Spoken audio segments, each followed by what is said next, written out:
Sa sobrang dami pala ng benefits ng damong makahiya, ay eto nang makabili ako ay aking nilaga at aking iinumin habang tayo ay nagkukuwentuhan kung ano-ano ang mga benefits ng damong makahiya.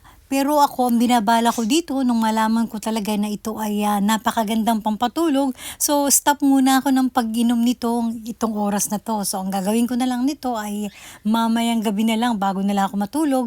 Alanganin pa kasi ang oras at marami pa akong gagawin, baka ako makatulog. So, ano-ano nga ba ang mga sinasabi nilang benefits ng damong makahiya? Comment below na lang dahil talagang lately ko lang ito mga napapanood na maganda nga daw ang damong makahiya. Ito nga daw ay maganda sa pampatulog. Maganda rin daw ito sa UTI, sa mga naglulukong mga menstruation. At ito daw ay maganda rin sa mga kati-kati. Meron pang nakapagsabi sa akin na ito ay maganda sa mga nagkaroon ng sakit na mga dengue, ay maganda raw itong inumin.